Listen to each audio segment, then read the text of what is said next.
abran sus Biblias en dos pasajes principales. Los que no traigan Biblia, júntense con un cristiano. Venir a la iglesia sin Biblia es como ir a jugar fútbol sin pelota, ¿verdad? Y por eso se llama Seminario de Profecías Bíblicas. Para que tengan su Biblia, su libreta, pluma, tomar notas, apuntes. Esto es importante para un discípulo, a un seguidor de Jesucristo. En primera de Tesalonicenses capítulo 4, y la otra, el otro pasaje, apúntalo, es 1 de Corintios 15, pongan dos separaciones, una 1 de Corintios 15, 51 y 53, y 1 de Tesalonicenses. Necesito el apuntador Alan del tiempo.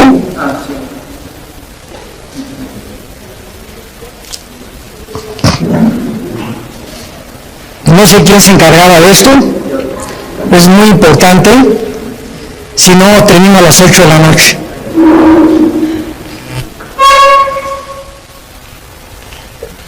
Muy bien, 1 Tesalonicenses capítulo 4, versículo 13 al 18. Vamos a ir examinando cada pasaje cuidadosamente y vamos a ir tratando de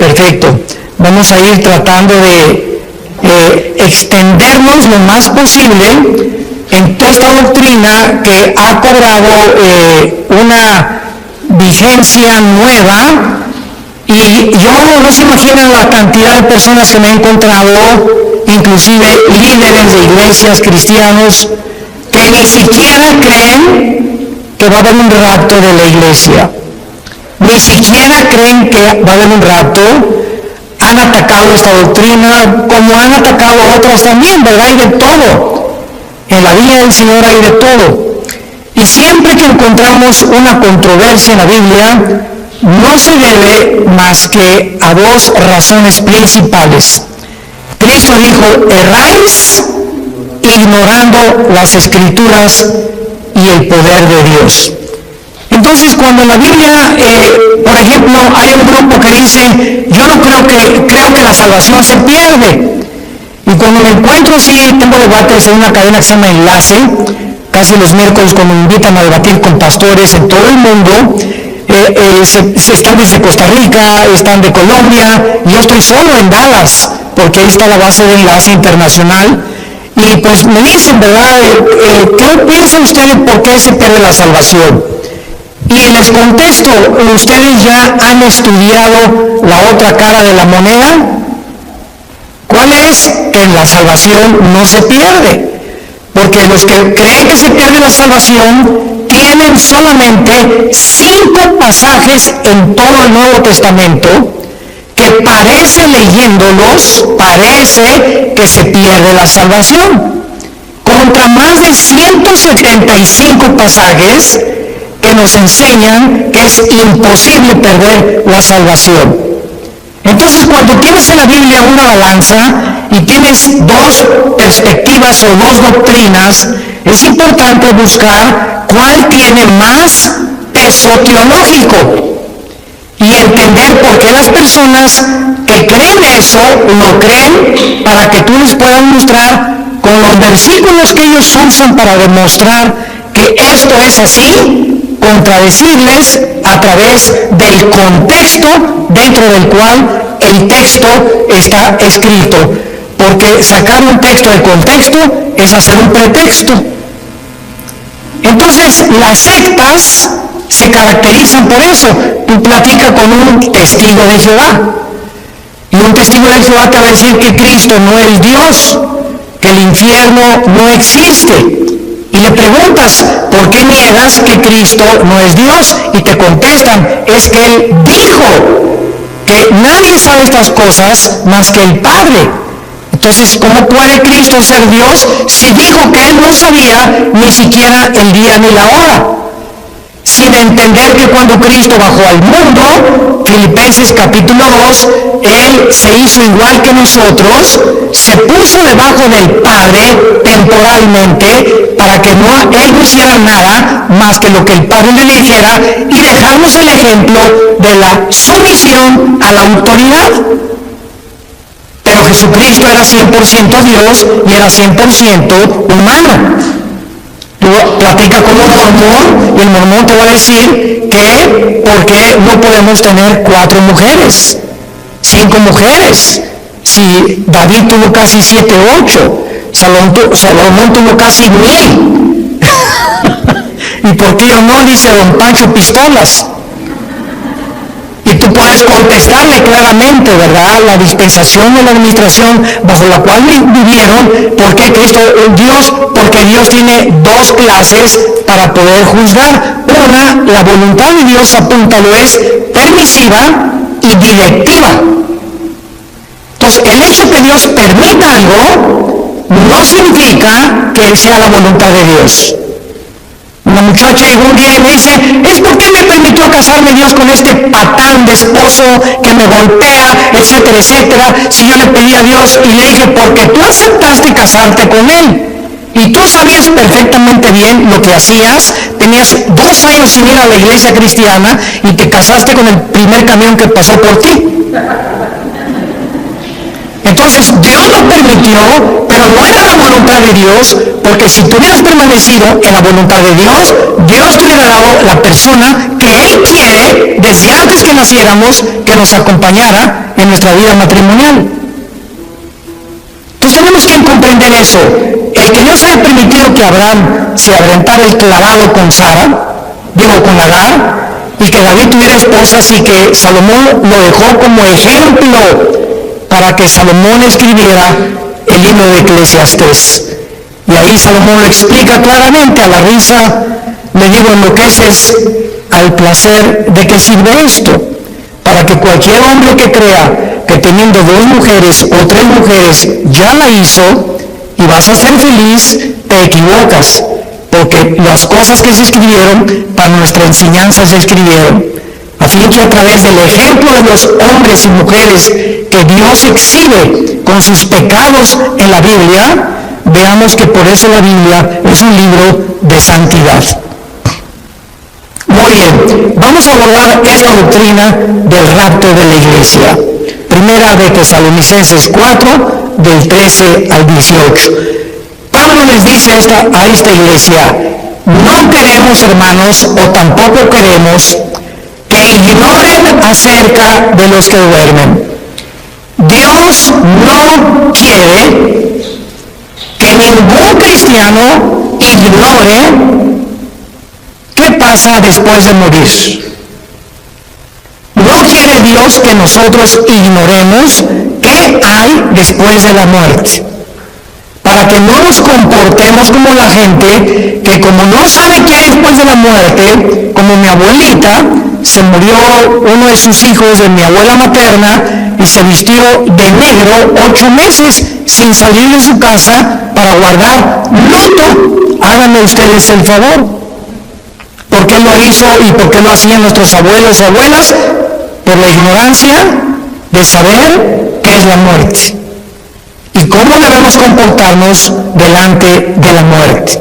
Entonces así comienza Pablo escribiéndoles a estos hermanos. No quiero que ustedes ignoren acerca de los que duermen. La palabra dormir se usa para morir en el Nuevo Testamento y vamos a demostrar que una persona cristiana que se muera nunca pierde su conciencia de su existencia.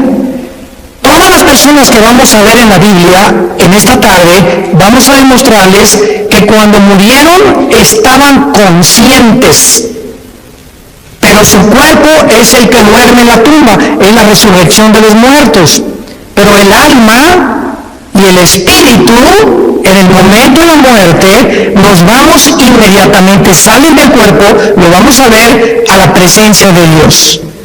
Si tú mueres sin Cristo en esta noche, o mañana, o dentro de un mes, tu alma y tu cuerpo y tu espíritu se salen y descienden al centro de la tierra, al Sheol. O en el Nuevo Testamento, con la palabra Hades, que que son diversos compartimentos, es como una prisión en el centro de la tierra, donde están esperando millones de espíritus el juicio del gran trono blanco de Apocalipsis 20, del 11 al 15, que es el juicio de los incrédulos. Y cuando acabe el milenio, Dios los va a sacar del Sheol, van a estar enfrente de él, parados, ya no hay oportunidad de hincarse, ya no hay oportunidad de pedir perdón, y Dios va a abrir los libros y les va a demostrar con los ángeles y con nosotros como jurado. 1 Corintios 6, del 3 al 4, somos el jurado en el juicio de Dios, porque Dios hizo un lugar que se llama el infierno. Y si no hubiera un infierno, el Dios de la Biblia sería un monstruo. Porque si no hay un castigo para las gentes que no fueron castigadas en la vida, pues entonces se salieron con la suya. Porque nadie los castigó, se empanzonaron y crecieron y se rieron y se emborracharon y violaron niños y fueron pederastas y violaron mujeres y tuvieron 3 o 4 y abandonaron sus matrimonios y dieron mal ejemplo a sus hijos y robaron y se aprovecharon de su puesto con políticos, etcétera, etcétera, y de repente se mueren en un accidente o les da un ataque al corazón. ¿Y qué? Y vivieron como hasta le da envidia a los cristianos cuando muchos incrédulos viven como viven. Pero la Biblia dice que hay un juicio. Y de este juicio no se escapa nadie, porque Dios no puede ser burlado. No quiero que ignoren acerca de los que duermen, porque para que no nos entristezcamos como los otros, o sea, como los que no son cristianos, que no tienen esperanza. Entonces, cuando se muere un cristiano, hay lágrimas y nunca te aguantes. Ahora está demostrado psicológica y neurológicamente que cuando una persona reprime sus emociones, algo sucede que comienzas a descomponerte emocional y mentalmente. Y puedes llegar a depresiones gravísimas. Entonces, Dios nos dio la capacidad de llorar. Y si alguien se murió, no te aguantes, llora. Y desahógate todo lo que puedas. No te aguantes cuando tienes ganas de llorar, llora. Pero al mismo tiempo que lloramos, hay una compensación de saber que mi primo, mi hermano, mi papá está en un lugar muchísimo mejor que si se hubiera quedado en Querétaro. Está feliz con el pandero, si fue cristiano, etcétera, etcétera, y hay una tristeza porque es un ser que ya no nos vamos a volver a ver. Como dijo el hermano Luis Palau, hace unos meses que acaba de morir de cáncer, grabó un video que me atravesó el corazón. Y Luis Palau dijo antes de morir, semanas antes de cáncer, yo quisiera que toda mi familia se fueran en el mismo avión conmigo. Así lo dijo, en el mismo avión, pero yo me voy adelantando y me van a alcanzar después en otro avión ellos. Pero estoy contento porque voy y sé a dónde voy, porque sé que me está esperando Jesucristo. Y el momento que cierre mis ojos y que mi alma salga, me olvido de todo y descanso verdaderamente por toda la eternidad. Entonces, este pensamiento lo trajo Jesucristo, porque tenemos esperanza. Entonces Dios no quiere que vivas como los que no tienen esperanza, que le lloran a sus muertos 6 meses, 1 año, 2 años de luto. Esto es absurdo y ridículo para un cristiano. Versículo 14, porque si creemos, vean el sí condicional.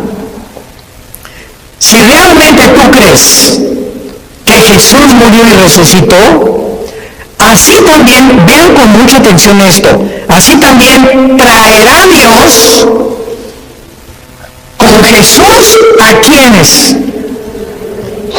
Cuando Jesús venga en el arrebatamiento, si tú mueres hoy en la noche o yo muero hoy en la noche como cristianos y no ha venido el arrebatamiento, que vamos a hablar más adelante, nos vamos al cielo, y cuando venga Jesús, que no va a poner sus pies en la tierra en el rapto, va a ser en el cielo, y vamos a venir con él los que hemos muerto en Cristo. de Pentecostés a nuestros días.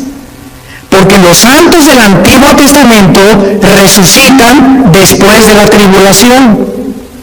Entonces hay varias resurrecciones, como dice 1 Corintios 15, 22 al 28, que lo vamos a ver más tarde.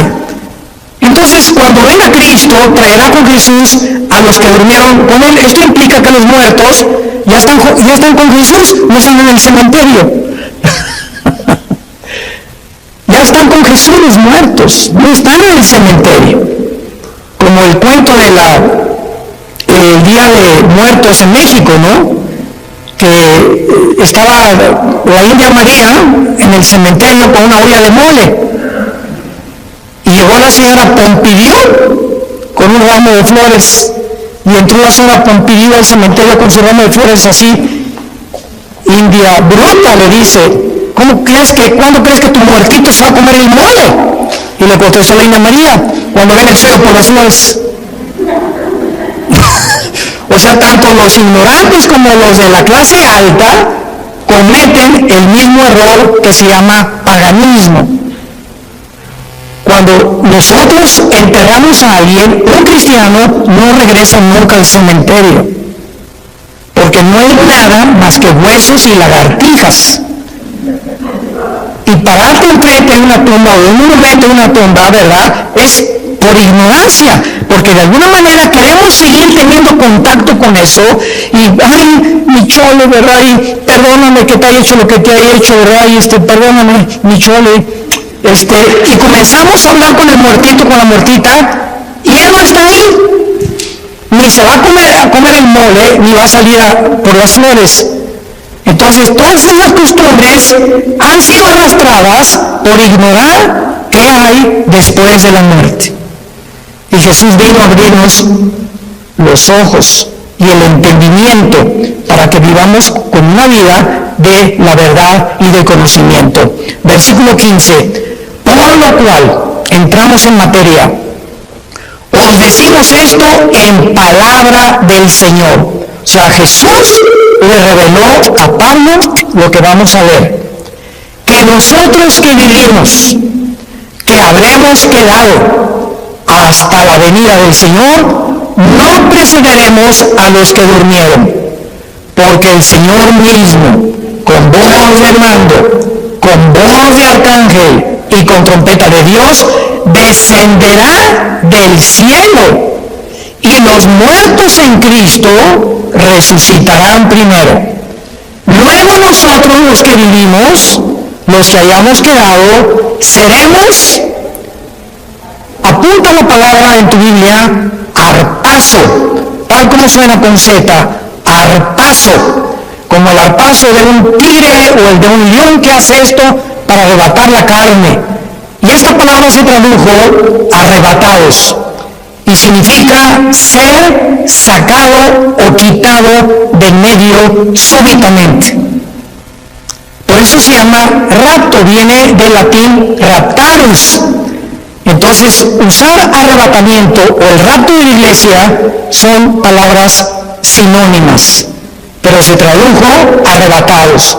Y es la palabra arpazo, que se traduce ser quitado, es cuando hay un rapto, alguien viene y lo quitan y lo suben a un coche, ¿verdad?, súbitamente de repente, y te inmovilizan y te desaparecen.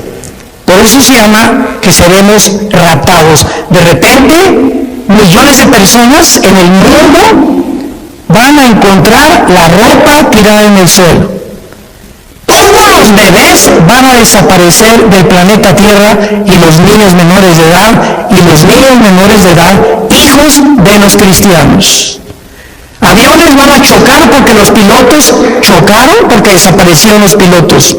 Los congestionamientos de tráfico en las carreteras van a ser espantosos por tantos choferes que desaparecieron de sus trailers, de sus carros, y tuvieron que chocar. Va a haber un congestionamiento impresionante en los medios de comunicación, tratando todos de poder investigar qué sucedió, qué pasó, quién se llevó a millones de personas del planeta Tierra. ¿Qué creen ustedes que el mundo va a contestar? Se los llevaron los ovnis. es coincidencia que desde 1948, cuando Israel regresa a su tierra, desde el 48 hasta nuestra época, y más en los últimos meses, se ha prolongado y ha aumentado la comunicación y la investigación sobre el fenómeno de los ovnis.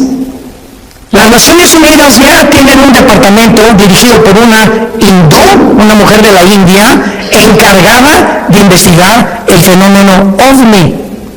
Al expresidente Trump le dijeron los senadores que por favor explicara el problema de Roswell, que en Nuevo México parece que cayó un ovni en el estado de Estados Unidos y que había un habitante dentro de él que lo sacó la CIA y el Pentágono en Estados Unidos y descubrieron que pues era completamente falso.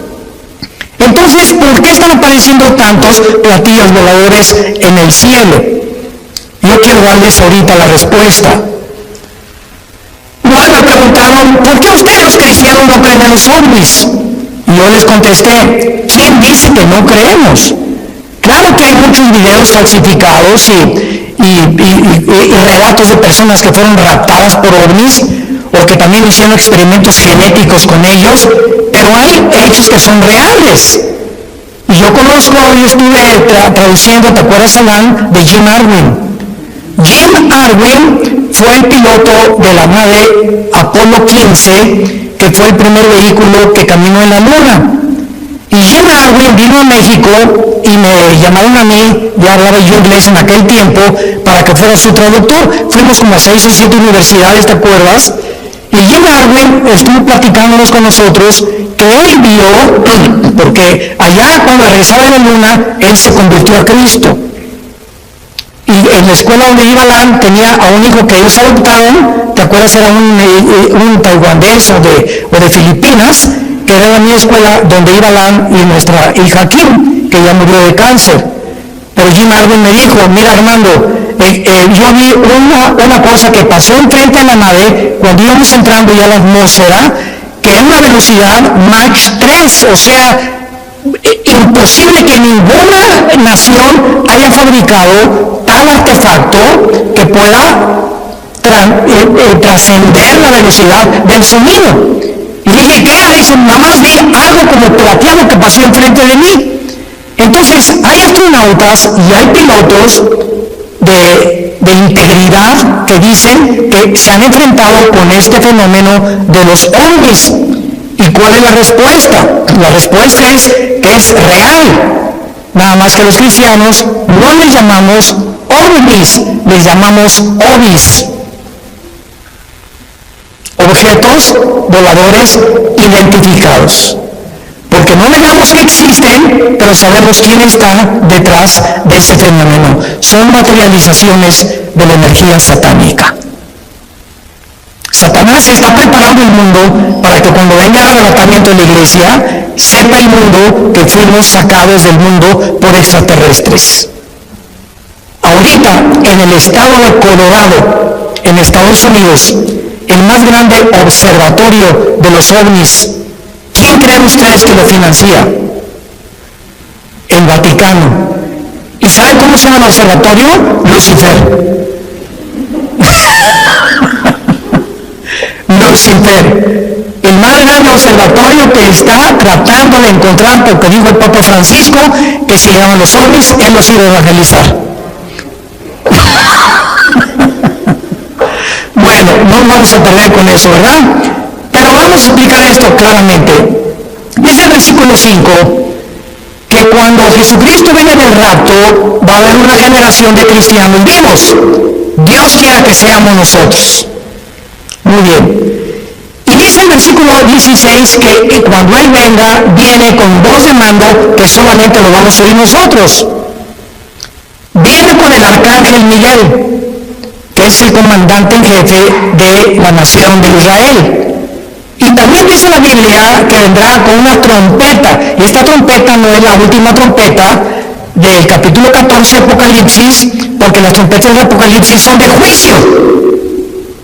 Y la trompeta que se va a usar aquí es para llamarnos a nosotros. Vamos a oír como un shofar. Porque en el libro de los Números del Antiguo Testamento, cuando acampaban, usaban 2 trompetas. Entonces en el desierto eran 2 millones de personas. ¿Y cómo podía Moisés decirles, mándenles un Twitter a los que se encuentran como 1 kilómetro acampados, porque necesitan una reunión mañana en Zoom con ellos? Entonces, agarraban una trompeta y tenía un sonido continuo, y cuando la gente lo oía, se acercaban alrededor del campamento y de la tienda de Moisés y de Josué para saber que él tenía instrucciones, y había otro toque de trompeta que era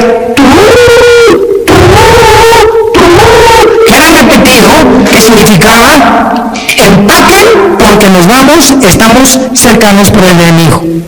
Entonces uno era para reunir al pueblo y el otro para huir, porque tenían que cambiarse de lugar porque sentían que venían enemigos contra ellos.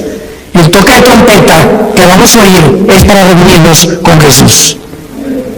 No puede ser la trompeta del Apocalipsis. Esto es muy importante para poder saber, porque he oído que han dicho que es la última trompeta del Apocalipsis, y esas son trompetas de juicio. Entonces dice la Biblia, Cristo descenderá del cielo, versículo 16. Y noten ustedes que los primeros en encontrarse en el aire con Cristo serán los muertos, pero vean ustedes, en Cristo. O sea, desde Pentecostés hasta nuestros días se formó la iglesia. La iglesia no existía en el Antiguo Testamento, no existía en los evangelios. Fue cuando en Pentecostés, bajo el Espíritu Santo, que se formó el cuerpo de Cristo. Y ahora la iglesia somos seres humanos que estamos en Cristo, injertados en Él. Dice Efesios 5, somos parte de sus huesos y de su carne de Cristo, es el cuerpo místico de Cristo. Entonces en el rapto, si nosotros estamos vivos y viendo ahorita a las 7:30 de la noche, y oímos, vamos a oír, ¿verdad? Nada más nosotros, un sonido, y de repente, en un abrir y cerrar de ojos, estamos en el cielo con Él, ya Él viene con todos tus parientes que murieron antes que nosotros en Él. Los santos del Antiguo Testamento resucitan después de la tribulación. Y este orden, porque dice en 1 Corintios 15, 22 al 28, que hay un orden establecido por Dios para la resurrección de los muertos. Primero Cristo, las primicias, después los que son en Él. O sea, la iglesia que somos nosotros. Y dice la Biblia, luego nosotros los que vivimos, los que creemos, seremos arrebatados juntamente con ellos en el aire. El rapto es en el aire, Jesús no baja. La segunda venida baja y planta sus pies en el monte de los olivos. Zacarías capítulo 14, del 12 en adelante. Cristo pone sus pies en el monte de los olivos donde fue crucificado. Y dice Zacarías 14, se va a hacer un valle de sur a norte y de oriente a occidente. Se va a hacer una cruz en el suelo. Va a ser como una hendidura que se va a hundir la tierra formando la cruz cuando Cristo venga y viene con nosotros, Apocalipsis 19, a establecer su reino. Son 2 eventos completamente diferentes. Veamos el otro pasaje, en 1 Corintios, capítulo 15, versículos 51 al 53. Pablo comienza diciendo, les digo el misterio. El rapto de la iglesia, síganme con mucho cuidado, era desconocido por los judíos. Ningún profeta del Antiguo Testamento habló del rapto de la iglesia, que habría un grupo de personas que no íbamos a morir. Era desconocido bajo el Antiguo Testamento. En los evangelios no se encuentra, en Mateo, Marcos, Lucas y Juan, no se encuentra el rapto. Más que cuando Jesús dice en Juan 14, voy a preparar una morada para ustedes y vendré y os tomaré a mí mismo, de una forma indirecta. La palabra os tomaré a mí mismo, que es en el griego paralambano, apúntalo, paralambano significa ser sacado y unido a Cristo. Y al apóstol Pablo, no a Juan, no a Pedro, no a Santiago, no a Mateo, no a Lucas, a nadie el Espíritu Santo le reveló este misterio. Entonces estaba escondido, era un secreto que Dios tenía guardado para nosotros los que pertenecemos a la iglesia. Y se lo revela al apóstol Pablo. Les voy a decir un misterio, dice Pablo. ¿Cuál es este misterio? Que no todos vamos a morir, pero todos vamos a ser transformados. Cuando venga el arrebatamiento estamos vivos en milésimas de un parpadeo de ojos. Mi cuerpo, tu cuerpo es transformado a la semejanza del cuerpo con el cual Cristo resucitó. Porque si me preguntan, ¿cómo va a ser nuestro cuerpo? ¿Me voy a parecer aquí otra vuelta? ¿Me parecería a Madonna cuando resucite? Y tenemos curiosidad cómo es nuestro cuerpo, ¿verdad? Lo vamos a ver ahorita con mucho detalle, porque la Biblia nos dice cómo va a ser nuestro cuerpo. Entonces, este misterio es que habría una generación de cristianos que no vamos a saber lo que es morir. No vamos a atravesar el túnel que atraviesan, como decía David, la Biblia llamó el camino de todos los hombres. Pablo le dice abandonar este cuerpo. Entonces, este misterio fue revelado al apóstol Pablo y dice en versículo 52, explicándonos cómo va a suceder. En un momento, en un abrir y cerrar de ojos, a la final trompeta, porque se tocará la trompeta y los muertos serán resucitados incorruptible y nosotros transformados. Porque es necesario que esto corruptible se vista de incorrupción y esto mortal se vista de inmortalidad. Muy bien, ahora vamos a demostrar a continuación claramente en la Biblia que lo que enseñan los testigos de Jehová y los mormones es una gran equivocación, que los muertos están dormidos y que no hay conciencia después de la muerte hasta la resurrección. Vayamos primero a Génesis capítulo 35 en el Antiguo Testamento. Esto es maravilloso. La Biblia es preciosa. No hay nada perverso en ella. Todas ellas, las palabras de Dios, son rectas al que entiende y razonables a los que han alcanzado la sabiduría. Dice Proverbios 8, del 4 al 8. Vean ustedes Génesis 35, versículo 18. Pon una lupa o un microscopio para lo que vamos a leer. Aconteció que al salírsele, apúntalo, Nepesh, con SH al final. Es la palabra hebrea para alma. Al salírsele el Nepesh o el alma murió. Desgraciadamente hay una traducción de la Biblia que se llama la Nueva Versión Internacional. Yo no se la recomiendo a nadie. Y si tú lees este versículo en esta versión de la Biblia, dice, aconteció que suspiró. ¿Y qué es un suspiro? O sea, no explica nada, ¿no? Porque no nos revela la parte que forma el cuerpo humano, que es el alma. Vamos a ver cuál es la otra parte del cuerpo humano. Y cuando dice la Biblia, Nepesh, si lo quieres apuntar, el alma es el centro de la mente, las emociones, la voluntad y los sentimientos. Eso es el alma. Y que en otras partes del Antiguo Testamento se traduce como el corazón.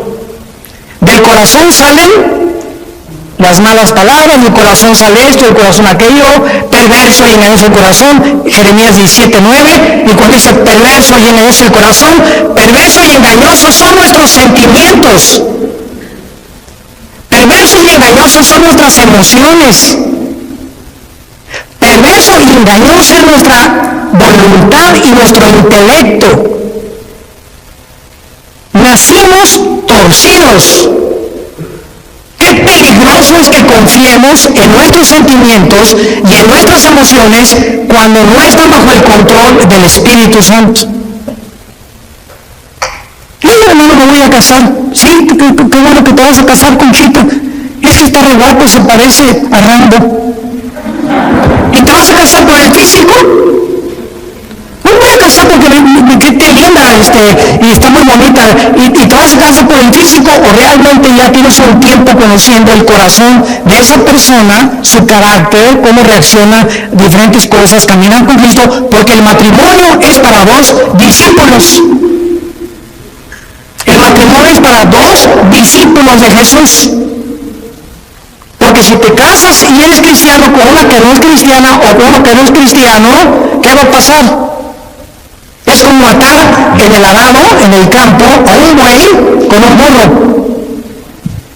Entonces el buey jala para acá y el burro jala para allá. Para arar un arado se necesitan dos bueyes. No estoy diciendo que seas buey. No son palabras bíblicas, Entonces, por eso están unidos para arar con un yugo los dos, y el yugo del matrimonio es Cristo. Entonces, si los dos no están y Cristo no está en medio, cordón de tres dobleces es difícil de romperse, dice Eclesiastés capítulo 4. Por eso es importante entender que el matrimonio es para discípulos. Aconteció que al salirse del alma, murió. Al morir, ¿qué se sale de nosotros? Se sale el alma. Ahora el versículo 29 del mismo capítulo. Y exhaló Isaac el Roach. Así como suena, se pronuncia la CH en hebreo como J, Roach. Se le salió y se traduce espíritu. Y el espíritu es la parte inmaterial a través de la cual conocemos, adoramos y servimos a Dios. Adoramos en espíritu, servimos en espíritu y seguimos en espíritu al Creador. Y hasta que el espíritu entra a nuestra vida y renace y resucita el espíritu muerto con el cual nacemos, no podemos servir a Dios. Y hay cristianos que sirven a Dios sin el espíritu. ¿Saben eso? Sirven a Dios en la carne. Predican, enseñan, hacen, pero la motivación por lo cual hacen todo lo que hacen no es para Él. O para ser vistos, o para ser recompensados, o por muchas otras intenciones. Y lo encuentran en Apocalipsis 2, del 1 al 4, con la iglesia de Éfeso. ¿Se acuerdan de esta iglesia? Que le dice Cristo: yo conozco tus obras, has tenido paciencia, has probado a los que son apóstoles y son mentirosos, has tenido esto y el otro, y en ese momento, Señor, gracias, hasta que me reconoce, Señor. Con cualquiera de estas cosas que Cristo está alabando se sentiría uno orgulloso, ¿verdad? Pero dice Cristo, pero, hay un pero, ¿cuál es, Señor? Pero, que tengo contra ti que has perdido tu primer amor. O sea, todas estas cosas que Cristo alabó son buenas, pero lo estaban haciendo sin amor a Él. La carne es bien consagrada. Se llama la religiosidad. Y son esos hermanos que, ¿y por qué la hermana se tatuó? ¿Y por qué trae el pelo largo? ¿Y por qué trae ese vestido tan caro, la hermana? ¿Y por qué ahora parece china poblana? ¿Y por qué esto, por qué el otro? ¿Y por qué se ponen aretes? ¿Y por qué celebran la Navidad? Dios mío, santo, no sé a qué virgen invocar, que no hay ninguno, ¿verdad? Pero Jesús, María y José y el burrito que los acompaña. Es increíble que estén continuamente tratando de ver que el cristianismo es a través de cómo te vistes, de si estás tatuado. Una vez me dijo un señor, ¿ya ves hermano que está tatuado? Y le dije, es por la panza de Santa Claus que tienes tú. Se pintó algo en el cuerpo y ¿quién está haciendo más daño a su cuerpo? ¿Él o tú? Y peor si tomas Coca-Cola. Entonces cuando apuntamos a alguien, 3 dedos nos apuntan a nosotros, nos damos cuenta. Tengamos cuidado a quién juzgamos y a quién le señalamos el dedo, porque estamos buscando siempre que creemos que somos mejores que otros por la forma como nos comportamos, y a Dios se le adora en espíritu y en verdad. Es que en la realidad es paganismo y ¿sabe? Cállese. Mi esposa pone algo de la más lindo que hay, pareciera si estamos en Navidad, jingle bells, noche de paz, contentos, alegres, pero hermanos, no pusieron árbol, no pusieron nada y con su jeta.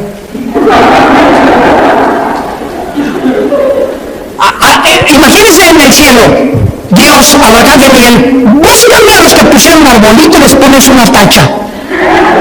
¿Se imaginan ustedes que así Dios calificara la vida espiritual de nosotros? Los que pusieron y los que no pusieron, los que toman vino y los que no toman vino, los que están tatuados y los que no están tatuados. Dios ve el corazón. El gozo y la paz en el espíritu que tengamos y comunión con Él, eso es lo que Dios busca en nosotros. Ahora veamos en Filipenses capítulo 3, ya que hemos visto que al morir se sale el espíritu y el alma.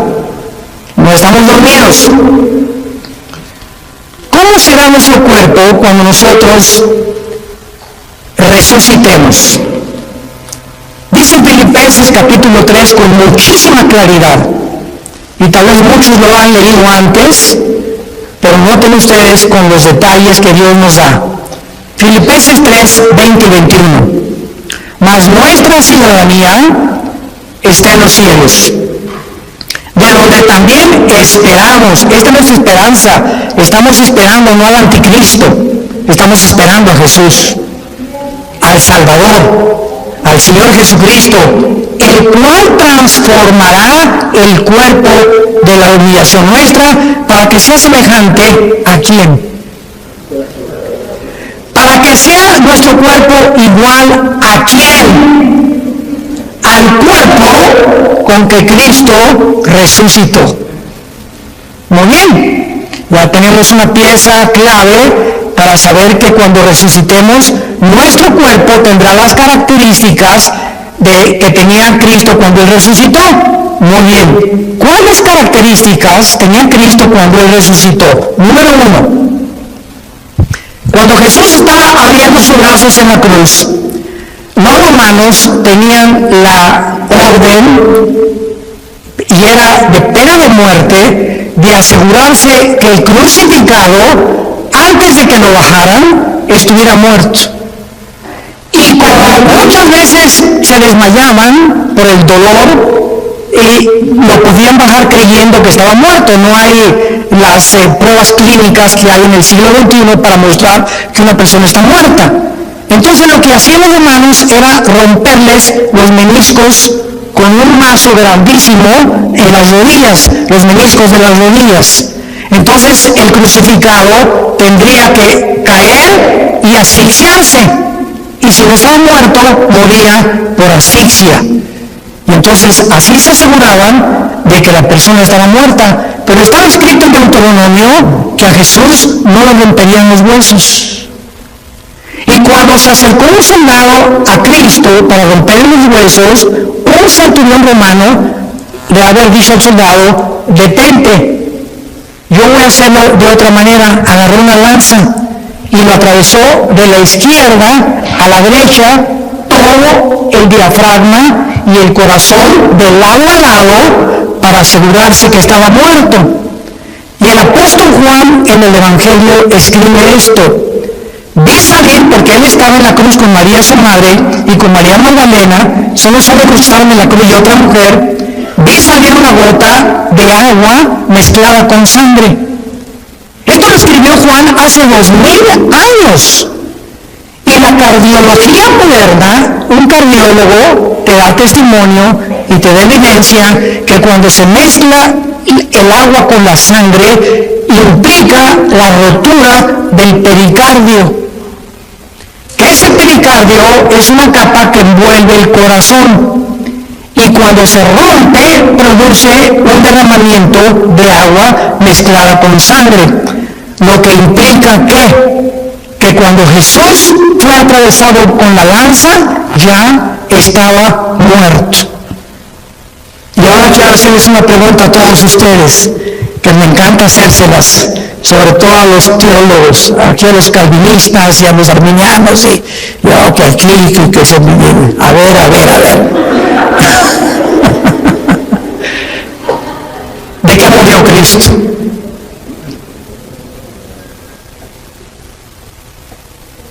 Nadie, ¿verdad? ¿De qué murió? ¿No murió de asfixia? Cuando atravesaron la lanza y ya estaba muerto, ¿de qué murió? El Salmo 22, ya lo contestaron. Ya viste uno de mis videos. En el Salmo 22, 1000 años antes de que Cristo fuera crucificado, antes de que ni siquiera se practicara la crucifixión. Increíble. David escribe, Dios mío, ¿por qué me has desamparado? Comienza David a escribir 1000 años antes lo que Jesús pronunció en la cruz y lo que Jesús desde la cruz, como si David se hubiera adelantado al futuro, se hubiera metido en la cruz de Cristo y él estuviera viendo lo que Cristo vio desde la cruz. Esto es impresionante. Y más adelante David escribe, lavaron mis manos y mis pies y mi corazón fue como la cera. Cristo murió en el momento que tus pecados y mis pecados fueron puestos sobre su cuerpo, rompieron su corazón. Murió de dolor moral. No soportó llevar en la cruz nuestros pecados y fueron nuestros pecados los que produjeron su muerte. Y 700 años antes de que él muriera, el profeta Isaías, capítulo 53, escribió: despreciado y desechado entre los hombres, varón de dolores, escondido del rostro, fue menospreciado, no le estimamos, molido fue por nuestros pecados y completamente deshecho por todo lo que nosotros hicimos. Qué increíble que Isaías haya escrito eso, que fue el pecado lo que mató a Jesucristo. Y que el Padre haya permitido que su Hijo fuera crucificado, maltratado, despedazado. Cristo en la cruz, dice Isaías 52, los últimos 2 versículos antes de entrar al 53, que no había parecer en él. Cristo en la cruz era un guiñapo humano. Nadie reconocía, estaba deformado de los golpes, de los latigazos, de la sangre que le corría por su rostro, no tenía los tejidos subcutáneos, los tenía completamente abiertos, del látigo de 9 colas que tenían puntas de hueso con acero, y los romanos le volvían, y el látigo le daba 4 veces, y cuando jalaban el látigo, desgarraba todos los tejidos subcutáneos del pecho y de la espalda. Cuando él estaba en la cruz, era un guiñapo humano. Cristo en la cruz era un monstruo. ¿Por qué? Porque eso es lo que hace el pecado, nos hace monstruos. El pecado nos deforma. El pecado hace y tuerce lo que es la imagen de Dios en nosotros. El cristiano tiene que proyectar la santidad. El cristiano tiene que proyectar el gozo, la paz del Señor. Y tú lo puedes ver en amigos tuyos o en personas que no son cristianas. Ve la mirada que tienen. Será. La lámpara de nuestro cuerpo son los ojos. Pero Cristo muere de esa manera para que Dios nos recordara el tiempo en que nosotros tenemos que estar conscientes de lo que el pecado nos hace en nuestra vida. Y vayamos para, en último lugar, Apocalipsis capítulo 6.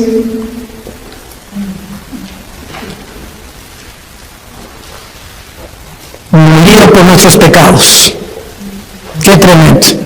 En Apocalipsis 6 vemos otra evidencia de que cuando morimos no estamos dormidos.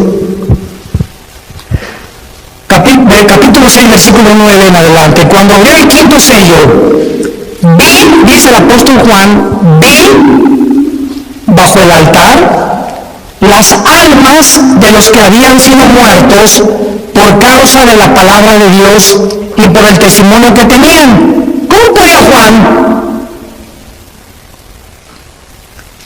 ver en el cielo cuando la sangre y la carne no pueden heredar la corrupción? ¿Cómo puede Dios llevarse a Juan al cielo? ¿Cómo puede 2 Corintios 12 llevarse Dios a Pablo al cielo cuando nuestro cuerpo nos impide estar en otra dimensión donde todo es santidad y perfección? Lo corrompible no puede dar la incorrupción, ya lo vimos. Bueno, la respuesta es que Juan estaba durante el tiempo de la tribulación en el espíritu del cielo. Y esto nos muestra que aparte de los ojos físicos que tenemos, porque cuando alguien está muerto, vienen los gusanos y nos comen el cerebro, ¿verdad? Nos comen los ojos en la tumba, nos comen las orejas y queda el puro esqueleto ahí tirado en el cementerio. Sin embargo, en la otra vida tenemos ojos, tenemos oídos y tenemos otro cuerpo. Y los ojos que vamos a tener en la otra vida, ya los tenemos en esta vida y se llaman los ojos espirituales, que estamos entrenando para ver la Biblia. Si tú vienes a la Biblia con tus ojos carnales, sin antes orar ni limpiar tu vida, Dios no va a permitir que veas nada de revelación, ni el Espíritu Santo te va a descubrir las cosas profundas que se encuentran en la Biblia, porque los puros de corazón verán a Dios, nada más. No podemos acercarnos a Dios con un corazón sucio y con una mente inmunda. Entonces, qué increíble, ¿verdad?, que la Biblia pueda mencionar que podamos mantener la existencia y la conciencia de la existencia. Y esto nos puede dar otra cosa tremenda, que hoy en la comida mi esposa y yo, platicando con unos dentistas en casa de Alán, nos compartieron, ¿verdad?, de lo que está descubriendo en el mundo de la medicina, de las vibraciones, etcétera, etcétera. Tú sabes que nosotros cuando soñamos, no es la mente la que produce los sueños. ¿Tú sabes que los pensamientos no se forman en el cerebro? Los pensamientos y los sueños están en el área de la dimensión espiritual. Y una cosa es el cerebro y otra cosa son los pensamientos. Porque cuando tú mueras, tu cerebro se queda con los gusanos, alimento a los gusanos, y en la otra vida vas a recordar quién eres. Pero ¿cómo si tu cerebro ya no lo tienes? Eso lo comieron los gusanos. Esto nos demuestra claramente que la conciencia no es en el cerebro, los pensamientos no son en el cerebro. El cerebro no es un órgano como el hígado que produce la bilis y los intestinos, los jugos gástricos, etcétera, etcétera. Pero el cerebro es solamente un órgano, pero no forma parte de la vida espiritual. Y cuando la Biblia dice renovaos en vuestra mente, no dice en el griego en el cerebro, dice en vuestra mente, y la mente es el alma. ¿Están entendiendo algo? Juan está en el cielo y ve las almas de los muertos. No estaban dormidos. Y Juan, versículo 10, los oye que los muertos tenían cuerdas vocales en la otra vida. Las que tenemos aquí, los gusanos se las comieron. Y en la otra vida Juan oye que clamaban a gran voz, oyó que estaban junto a Dios y le estaban preguntando a Dios: ¿hasta cuándo, Señor? santo y verdadero, no juzgas y vengas nuestra sangre en los que moran en la tierra. ¿Qué fue lo que Juan oyó que estaban diciendo estos muertos en el cielo? Que estaban muertos en su cuerpo, pero conscientes de existencia en la otra vida, espiritualmente hablando. ¿Estaban pidiendo venganza? Estaban pidiendo justicia. Ahora, fíjense qué importante es esto. En el cielo, los que están ahorita en el cielo están conscientes de muchas cosas que pasan en la tierra, como nos demuestra este versículo, porque más adelante se les dice que se esperen hasta que mueran los demás que el anticristo va a matar. Y estos muertos que están en el cielo están conscientes que la justicia no se ha hecho y están gritando a Dios, ¿hasta cuándo? Y es el grito de nosotros en el siglo XXI. Señor, ¿cuándo vas a acabar con tanta violencia, con tantos pederastas, con tantos políticos corruptos, con tanto robo, con tanto asalto, con tanta violación, con tantos violadores de niños? Señor, ¿cuándo va a acabar todo esto, con tanta enfermedad, con tanto cáncer, con tantos virus? Estamos aquí en la tierra gritándole a Dios, ¿hasta cuándo? Y Dios quiere que nosotros oremos y le digamos a Dios esta oración. Por eso Dios me las dejó, porque cuando oye Dios el clamor de nosotros, escuchen esto con mucho cuidado, cuando Dios oye el clamor de nosotros, Dios puede adelantar la venida de Jesús. Y para terminar, lo voy a demostrar en Apocalipsis 8. Cuando abrió el séptimo sello, se hizo silencio en el cielo como por media hora. Esto es impresionante. Y vi a los 7 ángeles que estaban en pie ante Dios, y se les dieron 7 trompetas. Otro ángel vino y se paró ante el altar. Allá en el cielo hay un templo con altar, con lugar santo, con lugar santísimo y con atrio. Cuando Dios hizo el tabernáculo, lo hizo conforme a los planos que Dios le dio de algo que ya existía y que todavía está en el cielo. Y en todo Apocalipsis encontramos, vi el altar, se abrió el cielo y vi salir del altar de Dios los ángeles. Hay un templo en el cielo, literal, y bajará con la nueva Jerusalén. Capítulo 21 y 22, muy bien. Vi entonces otro ángel, se paró frente al altar. ¿Con qué? ¿Se acuerdan ustedes lo que se representa el incienso? ¿Qué representa? Las oraciones, ¿verdad? Vi al ángel con un incensario de oro y se le dio mucho incienso, o sea, le dieron muchas oraciones más, porque cada vez que oramos sube al cielo. Cuando tú te hincas o sentado o nos reunimos 4 o 5 o 10, no nos imaginamos el poder que se une espiritualmente y sube al cielo con mucha más fuerza cuando 2 o 3 se ponen de acuerdo en lo que están pidiendo. ¿Se acuerdan de Jesús? Cuando 2 o 3 se ponen de acuerdo en lo mismo, les será concedido. Porque es mucho más fuerte cuando me pongo en oración con mi esposa o a la hora de la comida, oramos por esto, por aquello, y estamos 2 o 3 de acuerdo, y esto sube como un cohete hasta el altar de Dios.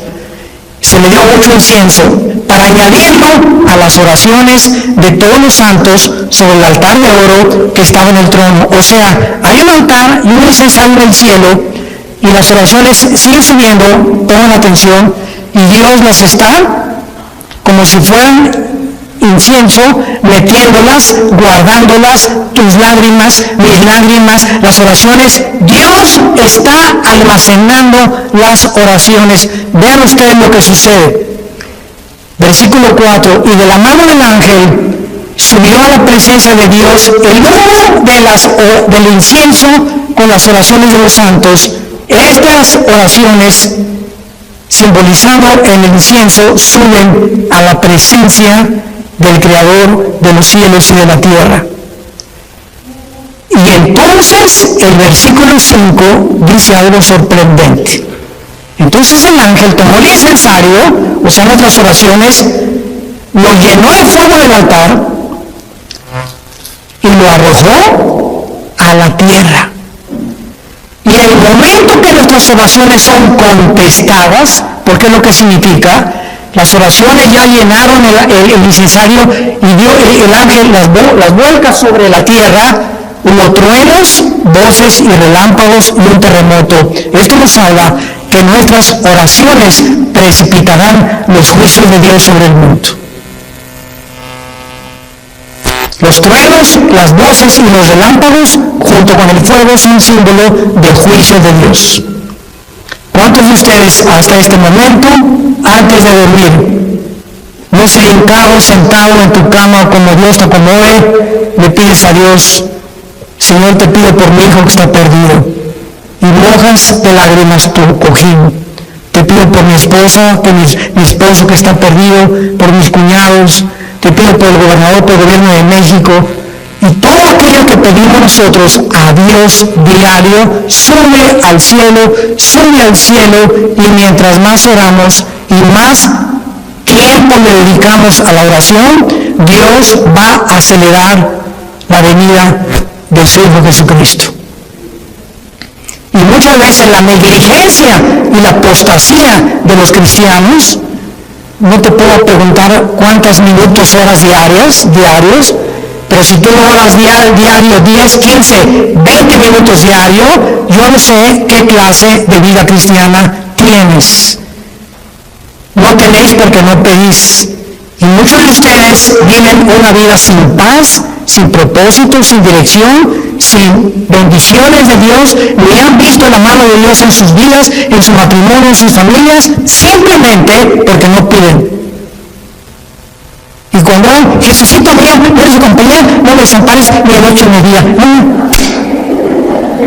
Ahora un perico y graban a una grabadora mejor, o cuando oran, y te pido por los alimentos y por los que no lo tienen, que se los des. ¿Qué clase de oración es eso, por el amor de Dios? ¿De los pericos oran así? Te pido que les traiga a los que no se ven, oye, pobre Dios, y sin falta de misericordia, dales alimento a los que no lo tienen, y tú crees que te va a pensar Dios, a ver, Miguel, búscate a todos los pobres de África y mándales un sándwich. ¡Wow! ¿Cuántas vaciedades! Espíritu Santo, baja, como dice la canción. ¿Cómo que baja? ¿Los tienes dentro de ti? Señor, dame más y más de ti. No te voy a dar más de ti, yo quiero más de ti. Dame más de ti, como dice la canción, dame. Y Dios está diciendo lo contrario, tú dame más de ti. Yo ya tenía a mi Hijo, ya tenía mi Espíritu Santo, ya tenía la Biblia. También nos juntamos a orar y comienzo a orar, Padre, y una hermana, sí, Padre, en el nombre de Jesús, y la otra hermana, amén, gloria a Dios, a Santísimo, y de repente ya no saben de qué están orando, porque todos van comenzando y todo ese relajo es el circo de ley de la oración. Cuando nos juntemos a orar, cállate la boca, y uno dirige la oración para que nos pongamos de acuerdo en lo que está orando, y no todos, sí, Señor, amén, Señor, ¿a qué le estás diciendo amén, cabeza de bolillo? Tenemos que aprender a orar. Yo en la iglesia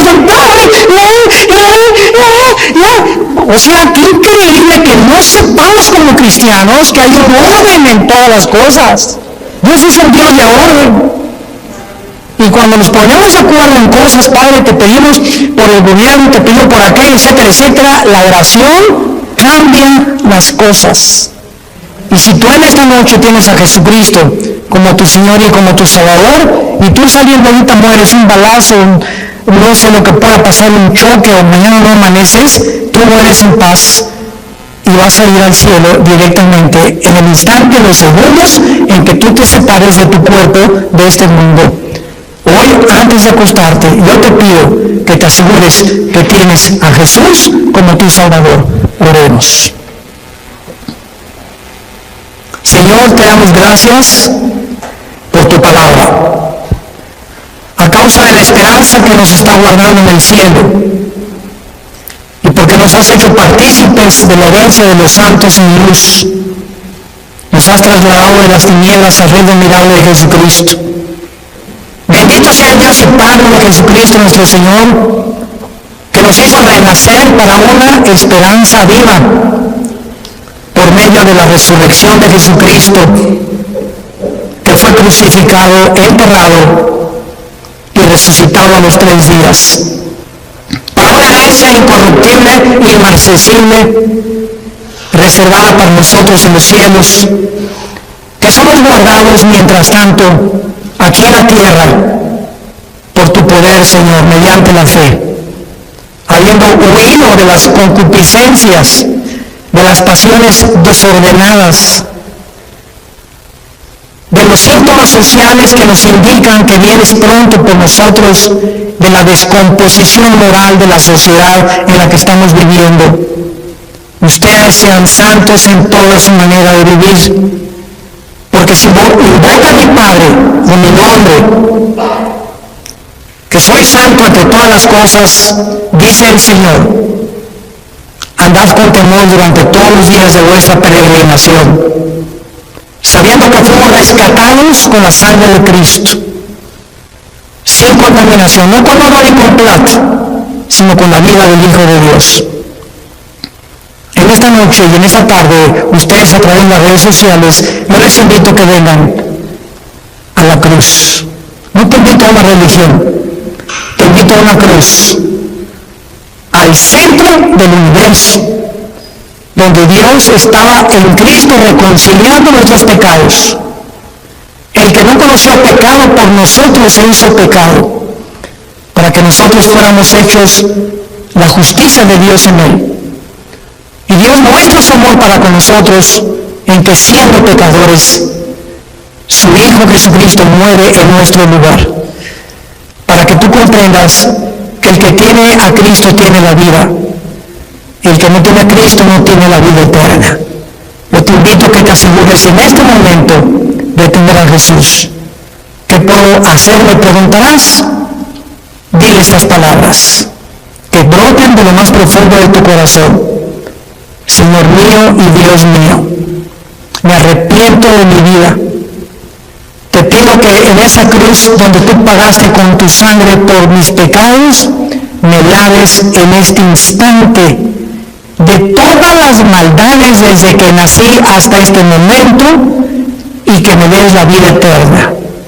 Te recibo, Jesús, porque creo que a los 3 días resucitaste de los muertos, y que solamente tú puedes cambiar mi vida y darme la seguridad que cuando cierre mis ojos en el día de mi muerte, los volveré a abrir en segundos y veré tu rostro. Te abrazaré y sabré que no fue en vano haber creído y haberte servido y haberte adorado en la corta vida que me diste. En el nombre de Jesús. Amén. Gracias a Dios. Gracias a Dios por mi familia. Gracias a Dios por la palabra de Dios.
xa xôi, không màng về tình ái muôn nơi. Sống cho là trọn kiếp đây thôi, đâu quan tâm gì chuyện đời.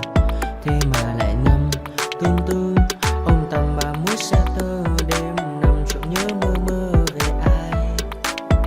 Thì ra anh yêu rồi, từ ánh mắt nụ cười, từ đôi môi gọi mưa sao xuống lòng anh. Thì ra mê em rồi, ngày hay đêm ôm lười, chỉ nghĩ đến em thôi. Đó là do anh đã yêu rồi, anh đã yêu rồi, anh đã yêu rồi. Oh, oh, anh đã yêu rồi, anh đã yêu rồi, anh đã yêu em mất rồi.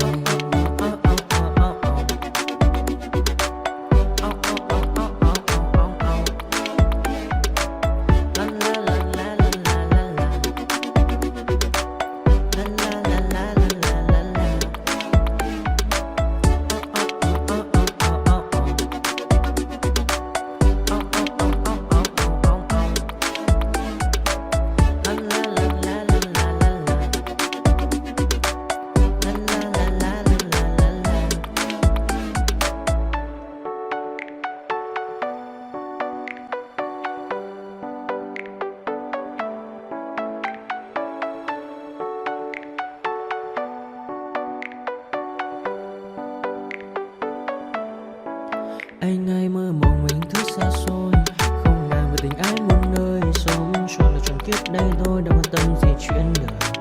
Thế mà lại nằm tương tư, ông tầm bà mũi xe tơ. Đêm nằm trộm nhớ mơ mơ về ai.